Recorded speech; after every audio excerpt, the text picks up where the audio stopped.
என்ன ராணியக்கா, எப்போ அந்த சீட்டு காசை கொடுக்கறதா உத்தேசம்? ஊரை ஏமாத்துற மாதிரி என்ன ஏமாத்திடலான்னு நினைக்கிறீங்களோ? இல்ல சின்ன பொண்ணு, ஏன் அப்படி சொல்ற? பின்னென்ன, 10ஆம் தேதி கொடுக்க வேண்டிய காசு 20ஆம் தேதி ஆச்சு, கையை விட்டு வரவே மாட்டேங்குதே. இல்ல சின்ன பொண்ணு, இந்த மாசம் காசு கொஞ்சம் டைட்டு, அதான். டைட்டோ டயட்டோ அதெல்லாம் எனக்கு தெரியாது. 10ஆம் தேதி ஆனால் காசு என் கைக்கு வந்துடணும்.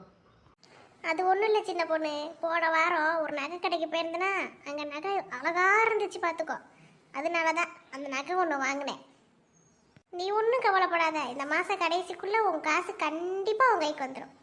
கண்டிப்பாக இந்த மாதம் கடைசிக்குள்ளெல்லாம் இல்லை, கண்டிப்பாக நாளைக்கு காலையில் எனக்கு காசு கைக்கு வந்திருக்கணும். சரி சரி, நீ ஃப்ரீயாக விட்டுட்டு காமாட்சி அக்காவுக்கு ஃபோன் போடுற வழியப்பார். அதெல்லாம் ஒன்றும் தேவையில்ல, வரும்போது சொல்லிட்டு தான் வந்தேன், அவங்க வந்துடுவாங்க. ஐயோ, எதையாச்சும் ஒன்று சொல்லி திசை திருப்பிட்டுலான்னு பார்த்தா இவன் மாறவே மாட்டேங்கிறாளே. நான் எப்போ சொல்லிட்டு வந்தேன், 3 பேர் எப்போ வராங்க பாரு. என்ன சின்ன பொண்ணு, எதுக்கு எங்களெல்லாம் வர சொன்னேன்? அது ஒன்றும் இல்லை பூமா, அடுத்த மாதத்தோட நம்ம போட்டிருக்க நகைச்சீட்டு முடியுது. அதை பற்றி பேசிட்டு அதுக்கு அடுத்த மாதம் போய் நம்ம நகையை வாங்கிக்கலாமான்னு கேட்குறக்காக தான் உங்களெல்லாம் வர சொன்னேன். ஓ அப்படியா சின்ன பொண்ணு, இது நல்ல விஷயம் தானே. ஆமாங்க்கா, நீங்கள் எல்லோரும் வந்து உட்காருங்க, பேசுவோம். உட்கார்றதெல்லாம் இருக்கட்டும், அடுத்த மாதமே வாங்கிக்க முடியாத நகை? ஆமாம், அது உங்கள் அப்பா வீட்டு கடையில் அடுத்த மாதமே வாங்கிடலாம். அடுத்த மாதம் பணம் கட்டினதுக்கப்புறம் அதுக்கு அடுத்த மாதம் தான் போய் எடுக்க முடியும். நீ ரொம்ப பேசாதண்ண, முடியாதுன்னா முடியாது மட்டும் சொல்லு, எதுக்கு எங்கள் அப்பாலாம் இருக்கிற? சரி, முடியாத உட்காருங்க. திமிரு பிடிச்சவன். ஏன் மலை குறைங்க, அதான் உட்காந்துட்டோல, என்ன விஷயம்னு சொல்லு.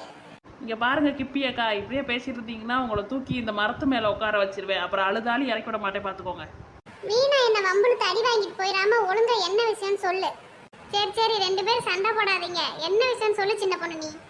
அது ஒன்றும் இல்லை காமாட்சியக்கா, நம்ம கட்டின நகைச்சீட்டை அடுத்த மாதத்தோட முடியுதில்ல, அதான் நகை கடையிலேருந்து ஃபோன் அடித்தாங்களா, அதான் உங்ககிட்ட சொல்லுவோன்னு உங்களை கூப்பிட்டேன். அது மட்டும் இல்லை, இந்த மாதம் காசு கட்டாதவங்களாம் என்கிட்ட இப்போவே கொடுத்துருங்க, உங்களுக்காக நான் அங்கே காசு கட்டிட்டேன். நான் நாளைக்கு தரேன் சின்ன பொண்ணு. நாளைக்கு கண்டிப்பாக கொடுத்துடணும், நாளைக்கும் ஏமாற்றக்கூடாது சொல்லிட்டேன். பூமா அக்கா நாளைக்கு கொடுத்துருவாங்களா? என்ன கிப்பியக்கா, நீங்கள் எப்போ கொடுப்பீங்க? நானும் நாளைக்கு தந்துறேன், நீ வாய் பேசாத. நான் முதலே சொன்ன மாதிரி ராணி அக்கா நீங்களும் நாளைக்கு கொடுத்துடணும். சும்மா என்னை ஏமாத்திட்டு திரியணும்னு நினைக்காதீங்க, அப்புறம் வீடு தேடி வந்து நான் அந்த அன்னைக்கிட்டே காசு வாங்கிடுவேன். சொர்ணா, இங்க என்னடி பண்ணிக்கிட்டு இருக்க? யோ, நீ இங்க என்னையா பண்ற? நான் உன்னை கேட்டா நீ என்ன கேக்குறியா?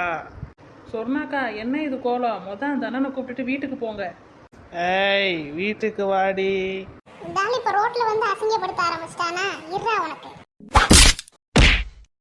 ஐயோ, அப்படியே எந்திரிச்சு வீட்டுக்கு ஓடி போற.